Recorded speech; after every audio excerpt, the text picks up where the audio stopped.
अस्सलाम वालेकुम नाज़रीन, प्रोग्राम पॉलिटिकल साइंस के साथ आपकी मेज़बान फ़ाइज़ा बुखारी। फाइनली इलेक्शन की डेट अनाउंस हो चुकी है। जस्टिस काजी फ़ाइज़ ईसा साहब ने ये अनाउंसमेंट कर दी है और इलेक्शन जो है अब वो 8 जनवरी को होंगे। अब किसी भी किस्म का कोई भी खदशे का लफ्ज़ इस्तेमाल नहीं किया जाएगा। मरियम औरंगज़ेब साहिबा ने तो बाकायदा तौर पर ऐलान भी कर दिया है कि अगला वज़ीर आज़म कौन होगा। जी हाँ जी, मियाँ मोहम्मद नवाज शरीफ साहब होंगे, ये पाकिस्तान मुस्लिम लीग नून की तर्जमान कह रही हैं। और साथ ही साथ उनका ये भी कहना है कि नवाज शरीफ इंशाअल्लाह ताला वहीं से ही अपने प्लान को स्टार्ट करेंगे जहां वो छोड़कर गए थे। तरक्की का सफ़र वहीं से शुरू होगा। तो मैं समझने से कासिर हूं कि ये तरक्की का सफ़र 16 माह की कारकर्दगी को डिलीट कर जाएगा या नहीं। ये कैसे मुमकिन हो सकता है कि एक तरफ आवाम जो है वो तंग दस्ती के हाथों बिलक रही है और आवाम जो है वो तंग आ चुकी है, और इन तमाम तर चीज़ों को डिलीट करने में मियाँ मोहम्मद नवाज शरीफ किस कदर कामयाब साबित होंगे। इस वक्त अगर बात की जाए तो पाकिस्तान मुस्लिम लीग नून जो है वो इस बात पे अपना यकीन कायम कर चुकी हुई है कि हमारा ही वज़ीर आज़म मुंतखब किया जाएगा, यानी तख्ते लाहौर जो है वो मियाँ मोहम्मद नवाज शरीफ को ही मिलेगा और इसके साथ साथ प्राइम मिनिस्टरशिप की जो चेयर है वो भी उन्हीं के हाथ आएगी। नवाज शरीफ की पार्टी की तैयारियां तो ये बता रही हैं कि इलेक्शन की भी शायद उन्हें अब ज़रूरत नहीं रही है। दूसरी जाने पर पाकिस्तान पीपल्स पार्टी भी लेवल प्लेइंग फील्ड का किला करती हुई नजर आती है। बिलावल भुट्टो जरदारी ने यह बात कह दी है कि देख लीजिए, निगरान हुकूमत में तमाम तर लोग आपके हैं, उसके बावजूद ज़िमनी इंतखाब के अंदर अगर सिंध से, कराची से पाकिस्तान पीपल्स पार्टी जीत रही है तो इसका मतलब है कि जियाले आज भी हमारे साथ हैं। और 8 जनवरी के जो सुबह होगी वो इस बात का ऐलान करेगी कि लोगों ने मोहतरमा बेनज़ीर भुट्टो शहीद साहिबा के विजन को ही वोट दिया है। लेवल प्लेइंग फील्ड की बात की जा रही है तो फिर सवाल पूछना पड़ेगा कि चेयरमैन तहरीक इंसाफ इस वक्त जेल में मौजूद है, लेकिन उनके वर्कर्स को अब तक कन्वेंशन करने की इजाज़त भी नहीं दी जा रही। पेशावर हाई कोर्ट ने बाकायदा ये इजाज़त दी थी कि आप जलसे भी कर सकते हैं, जुलूस भी कर सकते हैं, लेकिन इस बात से कासिर नजर आते हैं जैसे ही एबटाबाद में मानसहरा में कन्वेंशन करने की कोशिश करती है पाकिस्तान तहरीक इंसाफ तो उनके वर्कर्स को गिरफ्तार भी किया जाता है और उन्हें कन्वेंशन नहीं करने दिया जाता। तो ये कैसी लेवल प्लेइंग फील्ड है। मरियम औरंगज़ेब साहिबा ये कहती हैं कि आवाम ने 21 अक्टूबर को यह फैसला किया है कि नवाज शरीफ ही उनके प्राइम मिनिस्टर होंगे। हमने तमाम तर जो है वो डेटा निकाला है तो पता ये चला, मरियम नवाज साहिबा का और मरियम औरंगज़ेब साहिबा का ये कहना है कि ये डेटा बता रहा था कि किस तरह से सड़कें जो हैं वो ब्लॉक हो चुकी थी, लोग जोक तर जोक जलसे के लिए आ रहे थे, रेलवे स्टेशन पर काफ़ी भीड़ थी। हो सकता है डेफिनेटली आ रहे होंगे, शायद हो सकता है कि शहर लाहौर जो है वो पाकिस्तान से कहीं बाहर है, लोगों को वीज़ा नहीं मिल सका मीनारे पाकिस्तान आने का, वरना डेफिनेटली लाहौरिये ज़रूर जाते जो कि वहाँ नज़र नहीं आए हैं। लेवल प्लेइंग फील्ड की बातें भी की जा रही हैं। फैसल करीम कुंडी ने यह कहा है कि हम लेवल प्लेइंग फील्ड मांग रहे हैं मरियम साहिबा, हम आपसे एवन फील्ड की बात नहीं कर रहे। तो पॉलिटिकल सिचुएशन किस तरफ जा रही है? क्या नवाज शरीफ 16 माह की कारकर्दगी लोगों के दिमाग से डिलीट करने में कामयाब होंगे, नहीं होंगे? और अगर कामयाब होंगे तो कैसे कामयाब होंगे और किस बयानिए के साथ होंगे? टेलीफोनिक राब्ते बहाल कर दिए गए हैं। शहबाज शरीफ कल मुलाकात कर रहे हैं मुत्तहिदा के ग्रुप से, और इसी के साथ साथ ये भी बताया जा रहा है कि पाकिस्तान मुस्लिम लीग नून किस तरह से कराची में शिकस्त देने के लिए आसिफ अली जरदारी को तैयार नजर आ रही है। एनालिस्ट पैनल में हमारे साथ मौजूद हैं, हमें ज्वाइन कर रहे हैं। आज स्टूडियो में हमारे साथ तशरीफ रखते हैं मोहम्मद नौशाद अली साहब, आजम चौधरी साहब। अपने पैनल को खुशामदीद कहती हूँ। सबसे पहले तो मैं आजम चौधरी साहब आपसे जानना चाहूँगी कि फाइनली इलेक्शन की डेट आ चुकी है और मुअज़्ज़ज़ अदालत के मुअज़्ज़ज़ चीफ जस्टिस ने यह कहा कि कोई भी शख्स किसी भी किस्म का कोई खदशा उसका इजहार टेलीविज़न स्क्रीन पर नहीं करेगा। अगर आपको खदशात हैं तो आप अपनी बेगमात के सामने कीजिए। अब मैं तो ठहरी खातून खाना, तो मैंने तो अपने खदशे का इजहार अपने हस्बैंड के सामने कर दिया और उनसे उन्हीं से पूछा कि ये बताइए कि क्या आपको इलेक्शन होते हुए नज़र आते हैं, लेवल प्लेइंग फील्ड नज़र आ रही है? तो वहाँ से तो मुझे ये जवाब मिला कि ये कैसे मुमकिन हो सकता है, चेयरमैन तहरीक इंसाफ तो जेल में है। अब आप ये बताइए कि ये कैसे मुमकिन होगा कि 8 जनवरी को इलेक्शन भी होने हैं और लेवल प्लेइंग फील्ड भी नहीं मिल रही? बिस्मिल्लाहिर्रहमानिर्रहीम। शुक्रिया फ़ायज़ा। पहले आप अपनी तस्दीक कर लें कि 8 जनवरी को नहीं, 8 फरवरी को इलेक्शन 8 फरवरी को आपने 1 महीना कम किया है, सियासी जमातों को परेशानी शुरू हो जाएगी कि पूरा महीना ही कम कर दिया हमने। अच्छा जी, मैंने अपनी बेगम से बात की थी तो मेरी बेगम ने तो उसने तो इंतखाबात के हवाले से बिल्कुल बात सुनने से इनकार किया। क्यों? क्योंकि बेगमात गैर सियासी होती है और उनके साथ अगर आप सियासी बातें करेंगे तो फिर आपका घर का जो सियासी माहौल है वो ख़राब होगा। तो लिहाजा बेहतर है कि उनको गैर सियासी रहने दिया जाए। अब आ जाते हैं हम मीडिया के ऊपर बात करने की। देखें, सुप्रीम कोर्ट ने जो ऑर्डर किए बुनियादी तौर पर यह था कि एक इबहाम बहुत ज़्यादा पैदा हो गया था कि पाकिस्तान में इंतखाबात हो रहे हैं, नहीं हो रहे। उसकी वजूहात क्या थी? पंजाब और केपी के अंदर जब हुकूमतें यहाँ पे डिज़ोल्व हुई हैं या उनको तोड़ा गया है जो निगरान हुकूमतें बनी उनका टेन्योर था 90 दिन। 90 दिन के अंदर अंदर इंतखाबात करवाना था। उसके अंदर ना इलेक्शन कमीशन ने आईनी मुद्दत के अंदर इंतखाबात करवाए, ना निगरान हुकूमतों ने उस पर तवज्जो दी, बल्कि उन इंतखाबात को आगे ले जाने के लिए हीले बहाने यहाँ पे तराशे गए। उसके बाद आ जाते हैं वफाकी हमारे इंतखाबात की जानब। उसमें एक वो भी वहाँ पे भी ये इशू आया कि जो आईनी मुद्दत थी हम उसको भी एक्सीड कर गए। उसके बाद जो सुप्रीम कोर्ट, पहले तो सुप्रीम कोर्ट के हुक्म पर चीफ इलेक्शन कमिश्नर और सदर मुमलकत की मुलाकात होती है। उससे पहले शायद आपको याद हो 13 सितंबर को एक ख़त लिखा था सदर मुमलकत ने चीफ इलेक्शन कमिश्नर के नाम के मशावरत के लिए। उन्होंने गालबन 6 नवंबर की तारीख उन्होंने तजवीज़ की थी कि उसके ऊपर मशावरत की जाए, लेकिन चीफ इलेक्शन कमिश्नर ने प्रेसिडेंट हाउस जाने और उनसे मुलाकात करने से इनकार कर दिया था।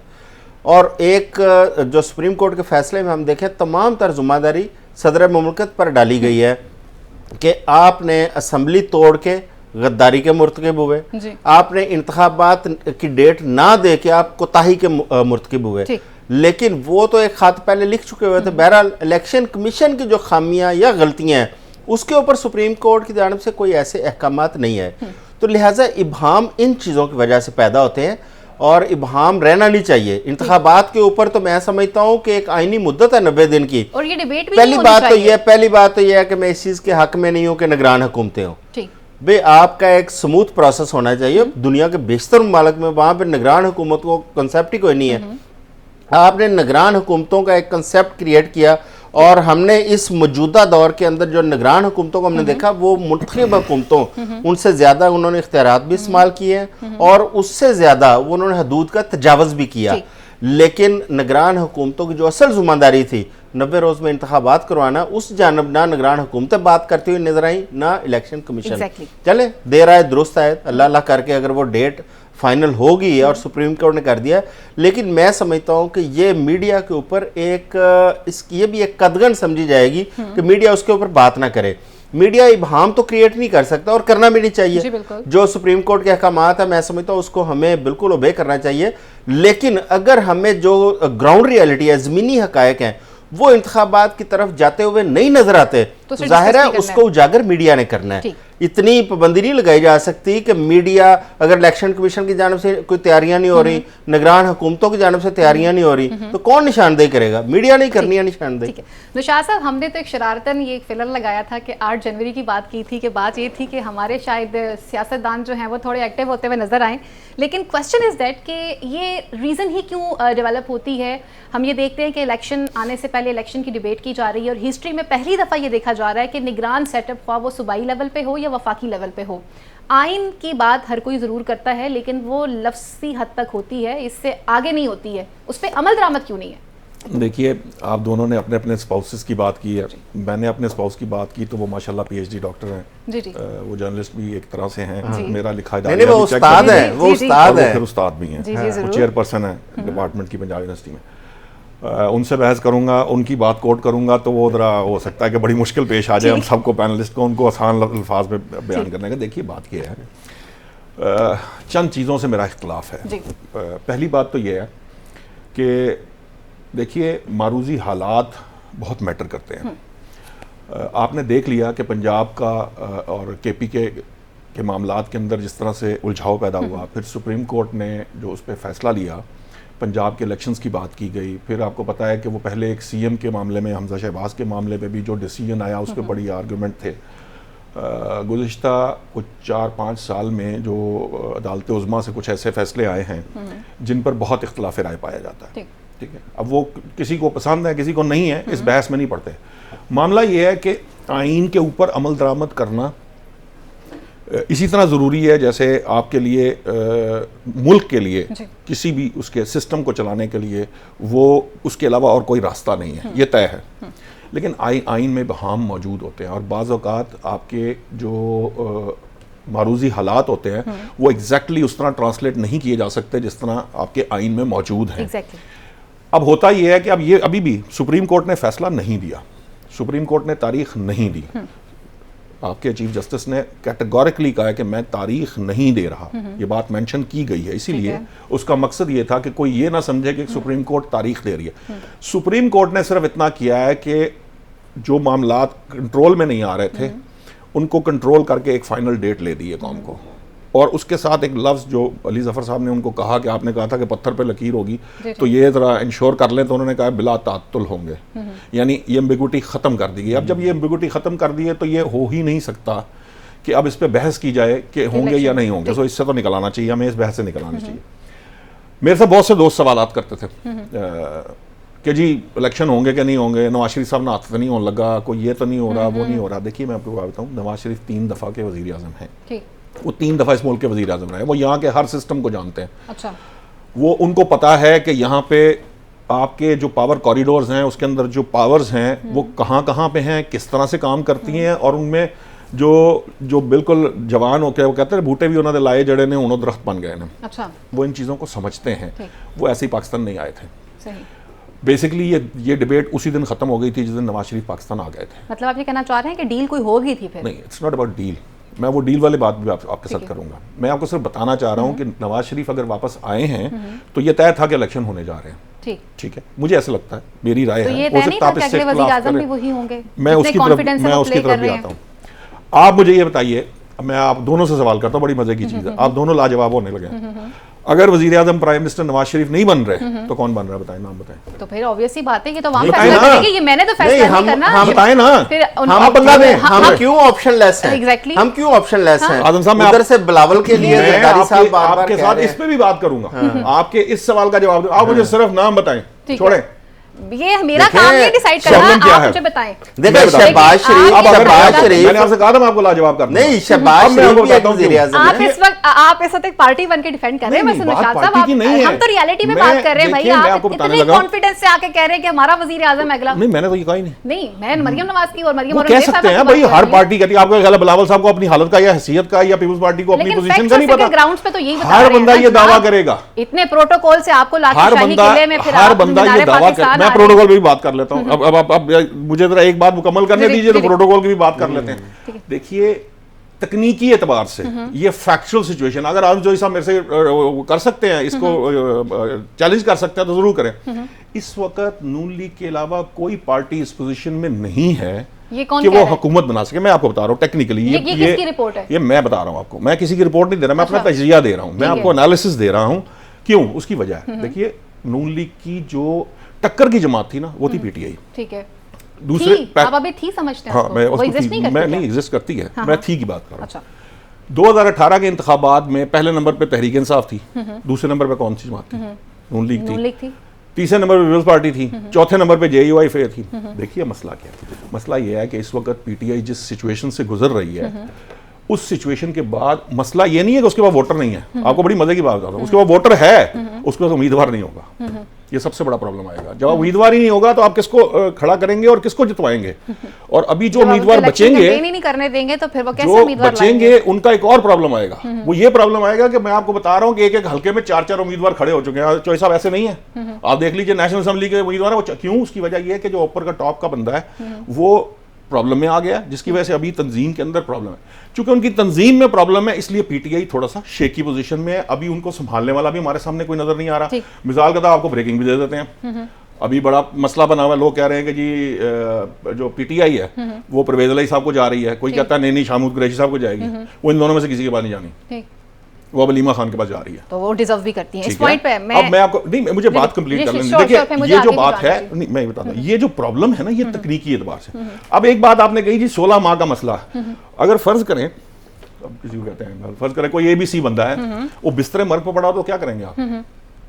उसे हिसाब मांगेंगे? नहीं, आप ये समझ रहे हैं जितना प्रोटोकॉल, जितनी चीजों को हमने एंजॉय किया। आपका क्या ख्याल है? आपको पता ही नहीं है कि पाकिस्तान जो है वो डिफॉल्ट होने जा रहा था? अच्छा, नहीं हो रहा था। अगर डिफॉल्ट होने जा रहा था, अगर डिफॉल्ट होने तो उसका क्या मतलब है? अब तक का भी जो निगरान सेटअप मतलब क्या निकला मुझे बताएं। तो ये आप समझ रहे हैं कि ये देखें, बतौर सहाफी आपको ये देखें ना, ये असेसमेंट होनी चाहिए कि जब कोई शख्स ये दावा करता है, जब उस वक्त की हुकूमतें ये दावा कर रही थी, इमरान खान साहब खुद इस पोजीशन में छोड़ के जा रहे थे मुल्क को, वो खुद कह रहे थे। तो भाई फिर आपने वो सहरा अपने सर पे क्यों सजाया जब आपको पता था कि मुल्क डिफॉल्ट होने जा रहा है और इमरान खान की सब कुछ करके जा रहा है, चेयरमैन पीटीआई? जिसने सजाया उसने इसलिए सजाया कि उसने अगले मामला तय किए। ठीक है, मैं इस पॉइंट आपके पास वापस आऊंगी। निशात साहब, आजम साहब की तरफ बढ़ते हैं, बड़ी जल्दी नाराज हो जाते हैं आजम साहब भी। ये जरा मुझे बताइएगा, नुशाद साहब ने तो जिस तरह से बात की है, मैं आपसे पूछना चाहूंगी जनाब, ये लेवल प्लेइंग फील्ड हमें चाहिए, ठीक है, फिर इतना पुरएतमाद हो के आप पहले से ये जस्टर कायम कर रहे हैं, क्या किसी पॉलिटिकल पार्टी को ये सूट करता है कि वो इलेक्शन से पहले ये जस्टर आवाम के सामने शो करना शुरू कर दे? फिर मुझ जैसा ही आम शख्स यही समझेगा ना कि इसका मतलब है फिर आपकी डील हो गई है, इसलिए आप मोहतरम इतने कॉन्फिडेंस हैं। अब मुझे मौका दीजिएगा जी प्लीज। नुशाद साहब ने 2-3 बड़ी इंटरेस्टिंग बातें की हैं उस पर। एक तो मुल्क डिफ़ाल्ट होने जा रहा था, अगर मुल्क डिफ़ाल्ट होने जा रहा था और वो इमरान खान वज़ीर आज़म था, उस वक़्त कौम को पता ही नहीं चला कि मुल्क डिफ़ाल्ट की तरफ जा रहा है, और 13 या 14 पार्टियों ने मिलकर एक अदम एतमाद किया। वो डिफ़ाल्ट शुदा मुल्क को बचाने के लिए किया था कि अपने इक़्तिदार के लिए किया था। आज चीज़ें खुल रही हैं, आप अख्तर मैंगल का इंटरव्यू देख लें, जो चीज़ें खुल के सामने आ रही हैं। अगर मुल्क डिफ़ाल्ट होने जा रहा था तो वो उस सूरत हाल के अंदर वो मलबा इमरान खान का अपने सर पे क्यों डाला? अगर आप चाहते थे कि मुल्क को डिफ़ॉल्ट होने दिया सर, मुझे आप इजाजत दे दें। मैं उसी तरह नहीं, देखिए ना, आजम साहब कह के जाए कि हाँ डिफ़ॉल्ट हो जाता तो ठीक, सर मुझे इजाजत तो दें। ये इसी तरह ही है, मुझे इजाजत तो दें। एक सेकंड सिर्फ, जिस तरह खान साहब जो है, अब फर्ज करें कि इमरान खान साहब की बात कर रहे हैं, ये बिल्कुल वैसा ही है। चौधरी साहब यहाँ प्रोग्राम कर रहे हैं, चौधरी साहब मीडिया पे मैं प्रोग्राम कर रहा हूँ, मैं प्रोग्राम कर रहा हूँ, मैं इदारे के साथ भी लॉयल हूँ, ठीक है, मैं अपनी कुछ गेन के लिए भी करूंगा। ये तो नहीं कहा ना कि मुझे कुछ गेन नहीं है या मेरा इसके अंदर कोई मुफाद नहीं है। तो ये तो पता नहीं कौन सी आइडियलिस्टिक अप्रोच हम लोगों ने यहाँ शुरू कर दी है पिछले 4-5 साल के अंदर, पता नहीं कौन से ख्वाबों की दुनिया में हमने रहना शुरू कर दिया। मुझे इजाजत दें, अगर मुझे इजाजत दें, अगर मुल्क डिफ़ॉल्ट कर रहा था तो हम $32 बिलियन की एक्सपोर्ट्स कर रहे थे उस वक्त। डॉलर उस वक्त 170 रुपए का था।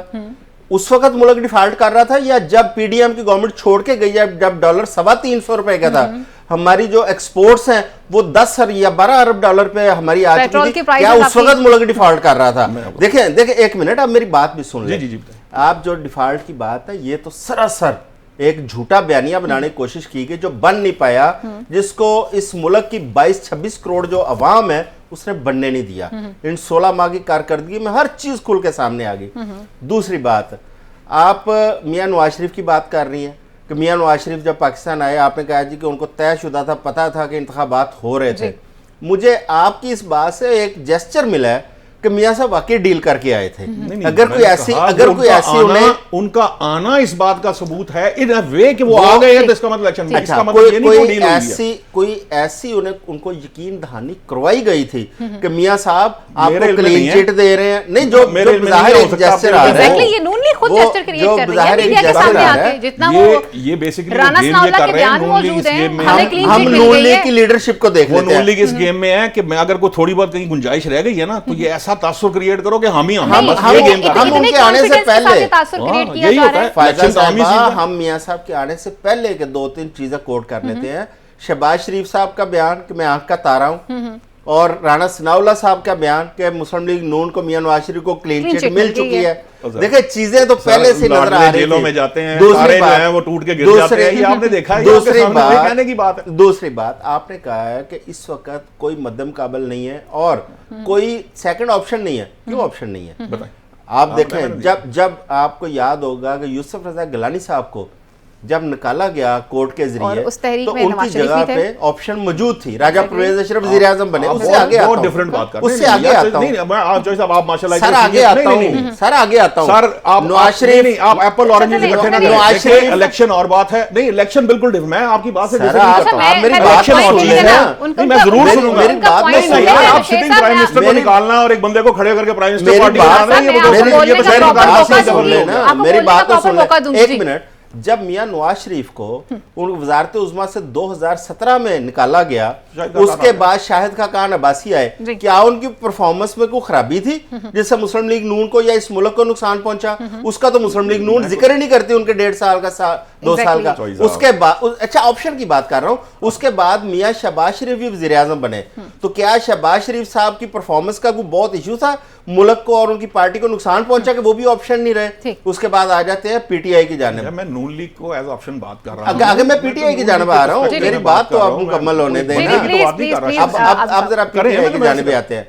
आप एक जानब मियां नवाज शरीफ पाकिस्तान में आते हैं और मीनार पाकिस्तान पे एक जलसा होता है जिससे हुकूमती सरपरस्ती के अंदर उस जलसे के इंतजाम किए जाते हैं। हम डेली बेसिस पे खबरें दे रहे थे कि पुलिस ने दो जलसे याद है जी, पुलिस पुराने जी जी 2018 में भी ऐसे होता रहा है कि पुलिस ने पुलिस ने कायदा जलसों का इंतजाम किया, सीसीपीओ गए, कमिश्नर गए, जलसे के भी आपने सारी दुनिया के अंदर शोर शराबा था, वो आपको पता था कैसे होता है। थोड़ी सी मेरी गुजारिश भी सुन लेना।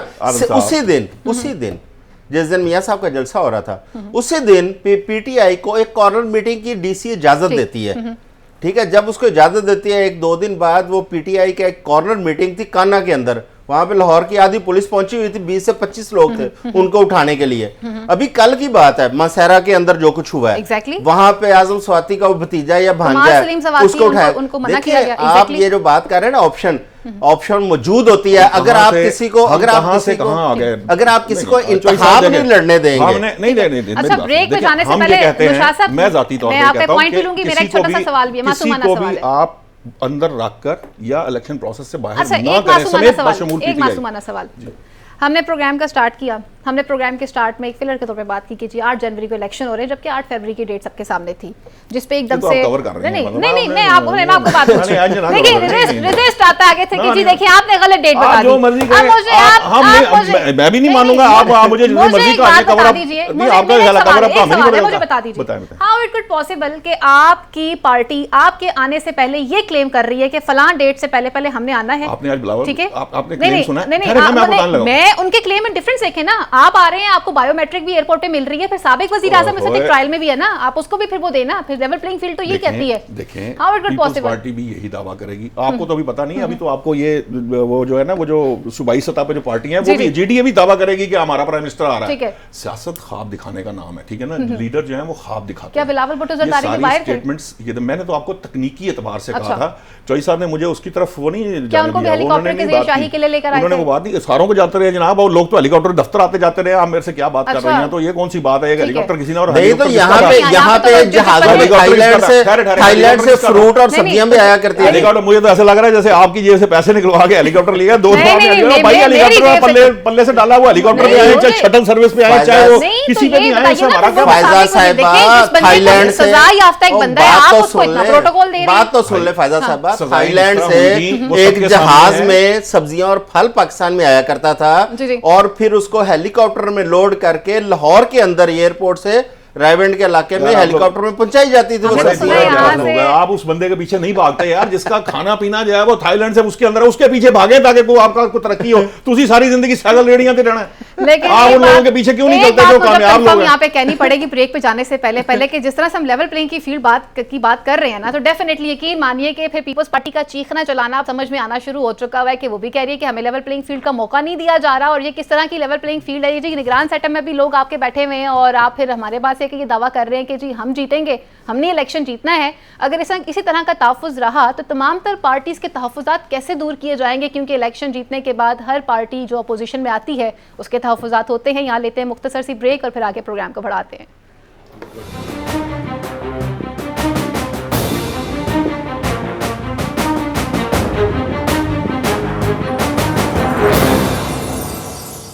वेलकम बैक नाज़रीन, प्रोग्राम में खुश आमदीद कहते हैं। कुछ बात करते हैं जहाँ पे पॉलिटिकल सिचुएशन अब तक क्लियर नहीं हो पा रही, और अभी तक ये भी नहीं समझ में आ रहा कि आइंदा आने वाले दिनों में क्या होगा, किसका पलड़ा कितना भारी होगा, ये तो अवाम ने फैसला करना है। लेकिन इंतहाई अफसोसनाक वाक़या पेश आता है। सबसे पहले 4 नवंबर की बात करते हैं, किस तरह से मियांवाली में एयर बेस पर अटैक करने की कोशिश की जाती है और उनको फर्दर फिर वहाँ पर रोक दिया जाता है, और वहाँ पर जो लोग मुलव्वस निकलते हैं उनके पास जो असलहा निकलता है वो अमेरिकन होता है।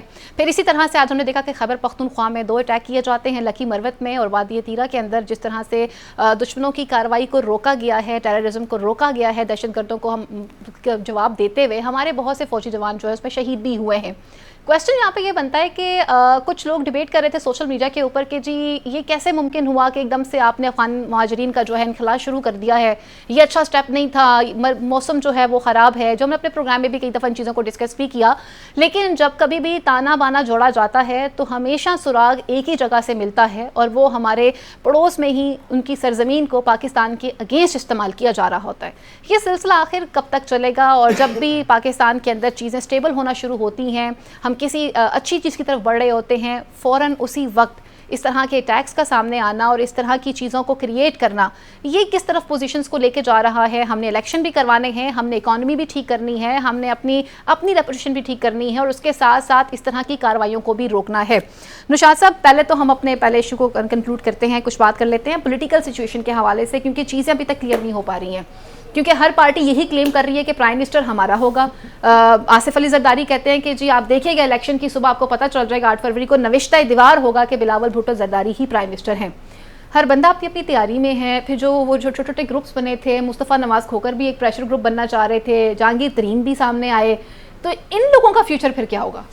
देखिए, जो मुस्तफ़ा नवाज़ खोकर हैं या मिफ्ता इस्माइल हैं, किसी हद तक शाहिद खाकान अब्बासी, मेरी इतलात वैसे ये हैं कि शाहिद खाकान अब्बासी पे नून लीग खासा काम कर रही है और मोस्ट प्रोबेबली उनको और मिफ्ता को बनाने में कामयाब हो जाएगी। आज वो जलसे में भी वैसे उनके जो मीटिंग हुई उसमें नहीं थे, वो और नहीं थे, लेकिन वो मुसलसल कोशिश कर रहे हैं वो उनको किसी तरह से मना लिया जाए। मनाना चाहिए, उनकी तरफ से वज़ीर आज़म रहे हैं, वो कितने काबिल एतबार होंगे।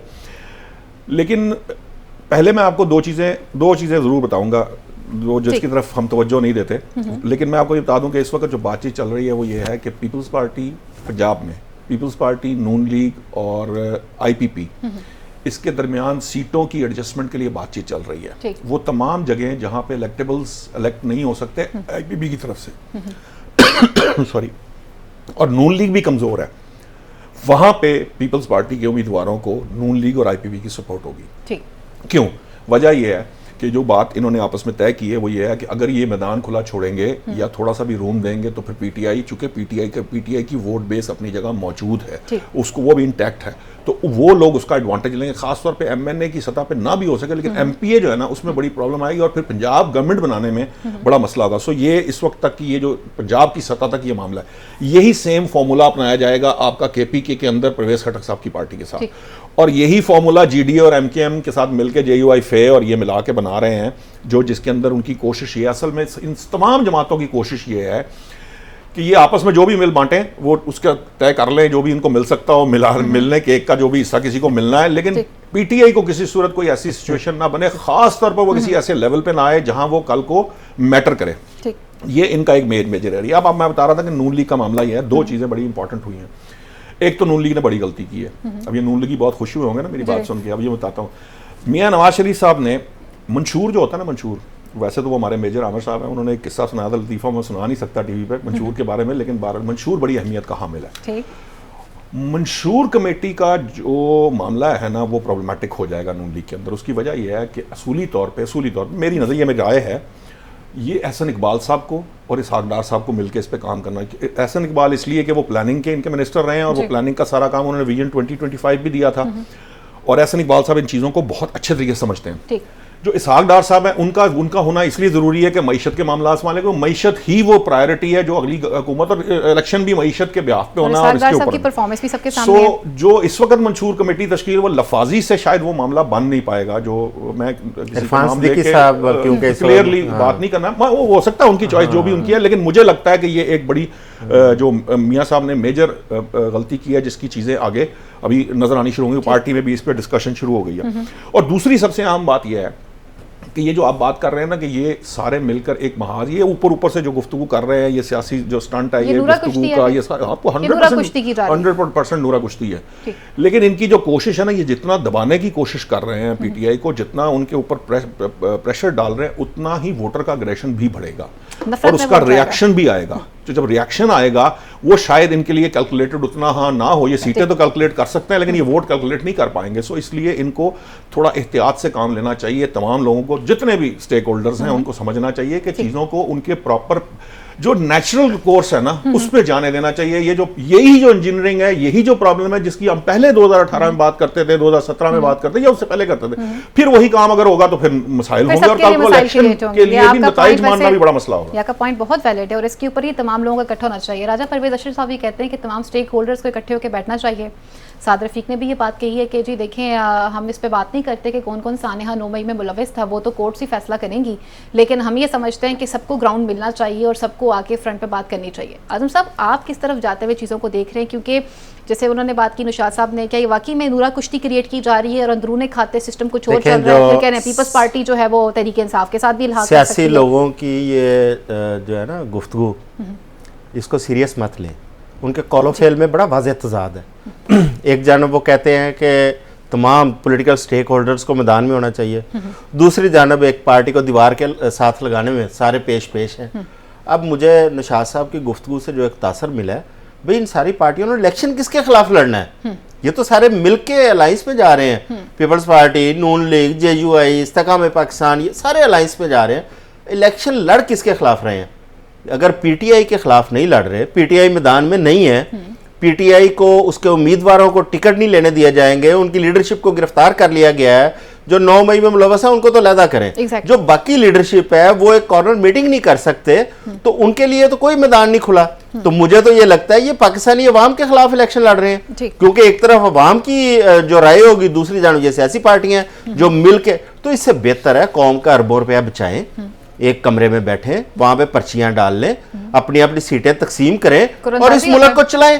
आप क्यों कौम का वक्त जाया कर रहे हैं? इन्होंने छोड़ डाला सबसे ज्यादा। आप क्यों कौम का वक्त जाया कर रहे हैं? आप क्यों कौम को जो है ना इंतखाबात के उसके पीछे लगा रहे हैं? आप आराम से बैठ के अपनी सीटें तय करें और चलते रहें। हाँ, उसके बाद अगर आप एक पार्टी को मैदान में नहीं आने देते, आपके इलेक्शन को तस्लीम कौन करेगा? ना बैनुल अक़वामी तौर पर तस्लीम किया जाएगा, ना पाकिस्तान के अंदर तस्लीम किया जाएगा। आपको किसी ना किसी सूरत हाल में उस पार्टी को आपको इंतखाबात में आने देना पड़ेगा। तो इलेक्शन वाले भी इस बात पे क्योंकि PTI के साथ बातचीत की बात इसीलिए तो हो रही है। हाँ, आजम साहब का जो सवाल है इसी को तो जवाब दे रहे हैं वो। अब देखें जो पीपल्स पार्टी है, अब पीपल्स पार्टी की नूरा कुश्ती तो समझ आ रही है। पीपल्स पार्टी जिस तरह कभी वो लेवल प्लेइंग फील्ड की बात करती है, कभी पीपल्स पार्टी जो है वो पंजाब की बात कर दी, कभी इस्तेकाम पाकिस्तान पार्टी के साथ वो अलायंस की बातें की जाती हैं। लेकिन ये तमाम लोग, ये 16 माह की हुकूमत के स्टेक होल्डर हैं। इन तमाम लोगों ने 16 माह इकट्ठे गुजारे हुए हैं। अब एक दूसरे के खिलाफ बयानियां बना के वो बयानियां नहीं बिकना, ना चलना है, कौम ने तस्लीम नहीं करना। मतलब जो अगर पीपल्स पार्टी दिया है कि फिर ये लोगों में मजीद एग्रेशन जो है उसको आज पीपल्स पार्टी ये कहती है, आज पीपल्स पार्टी ये कहती है कि जी हमारे पास तो वजारत उज़्मा नहीं थी, हमारे पास तो फलां वजारत नहीं थी, हम तो सिर्फ वजारत खारजा थी। ये जवाज इस कौम ने तस्लीम नहीं करने। इंफॉर्मेशन में बैठे थे और बड़ी निगरान हुकूमत में आपने पूरा शेयर लिया, हर एक ने लिया। ये था कि आप इसी कौम का पैसा यूज करके बैरून मुल्क के दौरे जरूर कर रहे थे, वजीर खारजा तो थे ना। लिहाजा इंतखाबात, अगर तो आपने बाकायदा इंतखाबात में जाना है तो खुदारा इस कौम के साथ इलेक्शन ना लड़ें। ठीक है, इलेक्शन किसी अपने सियासी मध्यम वाला। अच्छा, मुझे अब आप कुछ बात करते हैं टेररिज्म के हवाले से। मेरी नजर में ये बात नहीं बनती कि इलेक्शन से, क्योंकि ये तो आप उतने परसेंट ही तय कर सकते हैं ना जितने परसेंट वोट होगा किसी एक पार्टी का। बाकी भी तो जमातों के वोट है ना, तो आप ये नहीं कह सकते कि पूरी कौम का मामला है। लेकिन ये जरूर बात ठीक है कि देखिए कि ये जो मैं आपसे बात कर रहा हूं, इनको आज ये समझना है, ये कर भी रहे हैं। नवाज शरीफ साहब ने ऐसे ही PTI के साथ बातचीत की बात नहीं की या बुलाओ तो नहीं कर रहे, कर इसीलिए रहे हैं कि ये वो हाथ फेरने वाला मामला होता है, ये करके तो ये बस थोड़ा सा गुजारा करके आगे चलेंगे, गेम वही होगी। अलायंस की वजह भी है, ये खौफजदा है, अवाम को फेस करने में खौफजदा है, इस वजह से सारे मिलके अलायंस कर रहे हैं। ठीक है, अभी हम इस टॉपिक को यहीं पे कंक्लूड करते हैं कि बात निशात साहब की है और आपने भी दोनों ने इस बात से इत्तेफाक किया है कि आज हम जो पैरामीटर सेट करेंगे इन फ्यूचर पर हम सबको उसी का वही फल खाना पड़ेगा। तो अगर आज हम सही रवायत कायम कर जाते हैं तो फिर जमहूरियत को फरोग मिलेगा। अच्छा निशात साहब, हमने देखा कि सोशल मीडिया पे बड़ी डिबेट रही, बहुत दोनों सारे ग्रुप सामने रहे। कुछ कह रहे थे कि बहुत अच्छा हुआ अफगानियों का इनखला किया जा रहा है, कुछ लोगों की डिबेट्स थी कि हाउ इट कुड पॉसिबल कि आपने वहाँ नहीं बताया और सडन आपने एकदम से डिसीजन लिया और आप उन्हें वापस भेजना शुरू कर रहे हैं। बहुत से वाक़यात हैं, बेशुमार वाक़यात हैं कि जहाँ पाकिस्तान में दहशतगर्दी होती है और जब कभी भी ताने बाने ढूंढे जाते हैं तो वो अफगानिस्तान में जाके मिलते हैं, रॉ वहाँ पर एक्टिव नज़र आती है। मियाँ वाली में जो हुआ, एयरबेस पे अटैक करने की कोशिश की गई, और आज जिस तरह से तीरा में और लकी मरवत में जो वाक़यात पेश आए हैं, क्या कहेंगे आप? वहाँ से तो जो असला भी निकला है वो भी अमेरिकन, वही नेटो वाला मसला है। हमारे यहाँ आपको पता है कच्चे के ऑपरेशन के लिए पैसा दिया, सारा कुछ दिया, वो फिर किसी काम का नहीं। लेकिन कच्चे के पक्के निकले, भाई पक्के निकलेंगे ना, उनके पास पक्के जो वो अमरीकी वो जदीद असला लेके फिर रहे हैं, वो उनके हाथ में वो मामलाती और तरह के। पुलिस बेचारी हमारी जिस तरह की है वो आपको भी पता है, मुझे भी पता है। मामला ये है जनाब के ये जो इसके अगेंस्ट बात कर रहे थे ना, यानी ये तो आप किसी भी पाकिस्तानी से पूछेंगे वो ये ज़रूर कहेगा कि यार तेरी मेहरबानी, मेरी हालत बड़ी ख़राब है, तू अपने घर चला जा, मैं उन तेरी दाल रोटी नहीं पूरी कर सकता, यही कहेंगे ना। बेचारे क्या करें, हमारी जो हालत है वो सबके सामने, कुछ छुपी तो है नहीं, हम माशी तौर पे जिस हालात में, बड़ी बात है। अब मामला ये है, और ये भी फैसला ऐसे नहीं हुआ, इसके पीछे भी अगर 25 आपके खुदकुश बम आ रहा है तो 17 अफगानी निकलते हैं। आप स्मगलिंग के खिलाफ ऑपरेशन शुरू करते हैं तो सारे का सारा माफिया अफगानियों का। आप चीनी के खिलाफ ऑपरेशन शुरू करते हैं तो सारा ये चीनी वहां पे, हमें तो अफगानिस्तान जोक की तरह चिमटा हुआ हमारा खून पी रहा है ना।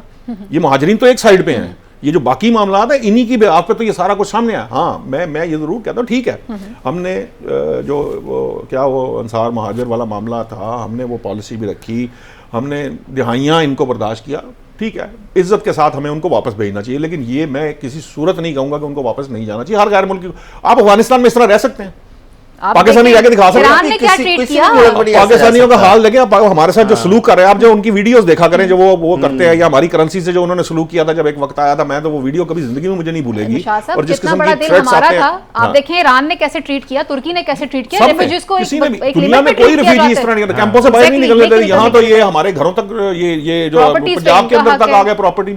अब मामला क्या है, मामला ये है कि ये जो इसके अगेंस्ट लोग आए ना, वो लोग थे जिनके इसमें स्टेक्स हैं। आपके एनजीओ माफिया है, आपके बहुत सी एनजीओ काम करती हैं, ये जो डॉलर आते हैं वो इसमें उनका मामला है।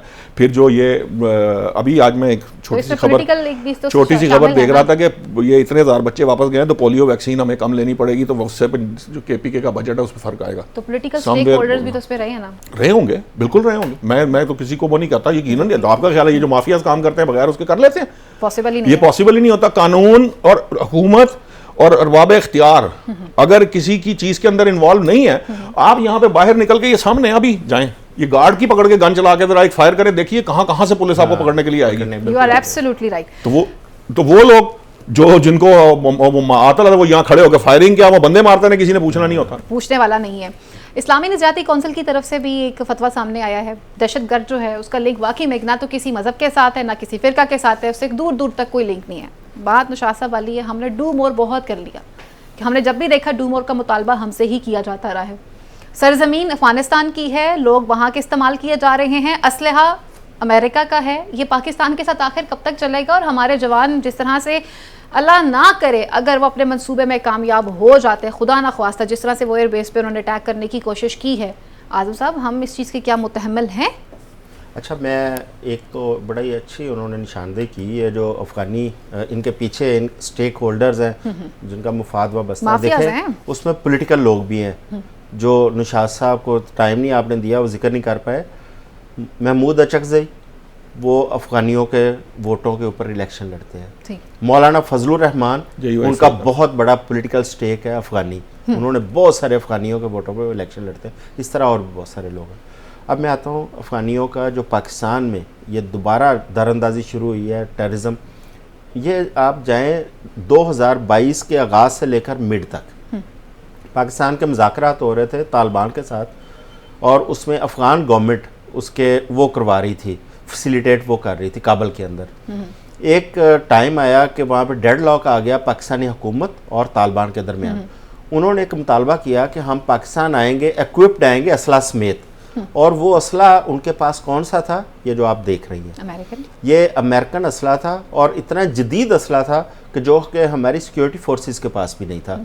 उन्होंने कहा कि असला समेत आएंगे, लेकिन पाकिस्तान गवर्नमेंट ने उन्हें कहा कि आप जो हमारे यहाँ पे ममनुआ नहीं है वो असला लेके आए, हम आपको लाइसेंस देंगे। उन लोगों ने रजिस्टर्ड होने से इनकार कर दिया, लाइसेंस से इनकार कर दिया। उसके बाद अगर आपको याद हो, स्वात में सबसे पहले वो लोग दाखिल होना शुरू हुए, और स्वात के लोगों ने किसी भी किस्म की सियासत से बालातर होके वहाँ पे एक जरगा किया था मंगोरा के अंदर, और तमाम लोगों का एक ही वहाँ पे मुतालबा था कि इनको रोका जाए, वरना ये पाकिस्तान के अंदर आ गए दहशतगर्दी फैल जाएगी। और आज वही हुआ है, आज पूरे पाकिस्तान में दहशतगर्दी हमें फैलती हुई नज़र आ रही है। अभी आपको बलूचिस्तान और केपी ज़्यादा दहशतगर्दी की जद में नज़र आ रहे हैं, और इस दौरान ये 8-10 माह के दौरान हमारे तकरीबन 350 से ज़्यादा लोग शहीद हो चुके हैं, जिसमें 250 के करीब हमारे सिक्योरिटी फोर्सेस के लोग हैं। अगर हमने उस वक्त बर वक्त ये इकदाम कर लिया होता तो आज हम शायद ये सूरत हाल से दरपेश ना होती। और मैं एक बात ऐड कर दूं कि ये पिछली हुकूमत हुकूमत जो थी ना, ये उसकी माशाल्लाह पॉलिसी का नतीजा था कि ये लोग वापस आए यहाँ पे इनको रिहैबिलिटेट करने के चक्कर में, और उसके बाद जो हमारे साथ, हालांकि उस वक्त तक हम काफी काबू पा चुके थे। पहले मैं ब्रेक पे चली जाऊँ, मुझे ये बताइएगा कि अब जो ये निगरान हुकूमत ने कहा है कि वहाँ जाइए रजिस्टर्ड होकर फिर वापस आ जाइए, क्यों वापस आ जाइए भाई? नहीं, वो अगर कोई देखे ना, वो एक प्रॉपर प्रोसीजर के तहत, अब वो उस स्टेटस के साथ या उतना फ्री मूवमेंट नहीं है उनकी। अब वो आएंगे, पासपोर्ट उनका होगा, वीजा लगेगा, वो अगर बिजनेस करना चाहते हैं तो बिजनेस के रिक्वायरमेंट पूरी करें। अगर वो विजिट वीजा, होने के बाद हमें मेरा ख्याल है कि अगर नहीं, बात बुलाने की नहीं, बात यह है कि अगर कोई बंदा, हम ये तो नहीं कर रहे ना, हम कोई रिलेशन तो नहीं तोड़ रहे ना, हमें सफारती ताल्लुकात और चीजें जो हमें इंटरनेशनल मामला है उनको देख कर आगे चलना होता है। सो हम ऐसी तो कोई बात, हम तो सिर्फ अभी तो ये भी बड़ी सबसे बड़ी प्रॉब्लम है, लोग वो तो इस तरह का उन्होंने वो खड़ा कर लिया जैसे हमने पता नहीं यहाँ से पकड़ के भेड़ वगैरह, लाखों में बात हो रही है, अभी हजारों वापस गए हैं तो मुसीबत डाली हुई है। आपके पास गैर कानूनी तौर पर इसमें दो चीजें ऐसी हैं, मसलन बहुत सारे अफगानी, 8.5 लाख अफगानी वो है जो बगैर दस्तावेजात के पाकिस्तान में है, और उसमें बहुत सारे अफगानी ऐसे हैं जिनके बहुत ज्यादा यहाँ पे बिजनेस है, प्रॉपर्टीज है। एक यहाँ पे तासर ये पैदा हो रहा था कि उनको ब्लैकमेल करके उनकी प्रॉपर्टियां औने पौने खरीदी जा रही हैं, और इस वजह से उनको ब्लैकमेलिंग का सामना है, और दूसरी जानब इंतजामात नहीं। ये जो एक फैसला है कि वहां से जाए, आप डॉक्यूमेंट्स के जरिए रजिस्टर्ड होकर पाकिस्तान में आए, हमारे पास एक सबूत होना चाहिए कि हमारे पास ये लोग पाकिस्तान में मौजूद है। दूसरा पाकिस्तान में जो टेररिज्म में जो मुलव्वस लोग हैं उसके हवाले से तो नो टॉलरेंस पॉलिसी होनी चाहिए, उसके ऊपर कोई कॉम्प्रोमाइज नहीं। नो डाउट इस बात में कोई शक नहीं, हम किसी भी किस्म के कोई भी बर्दाश्त का मुजाहिरा नहीं करेंगे, अब डू मोर नहीं किया जाएगा, क्योंकि मेरी पाक सरजमीन अब इस बात को मजीद बर्दाश्त नहीं कर सकती कि हम आपको यहाँ पे रहने की जगह भी दें और उसके बाद फिर आपको ये मौका भी प्रोवाइड करें कि आप आए और हमें मार के चले जाएं। ये पॉसिबल नहीं है, और हम इस बात में फ़ख्र महसूस करते हैं कि हमारे पास ऐसी आर्मी और ऐसे जवान मौजूद हैं जो अपनी सरहदों का दिफा करना बखूबी जानते हैं।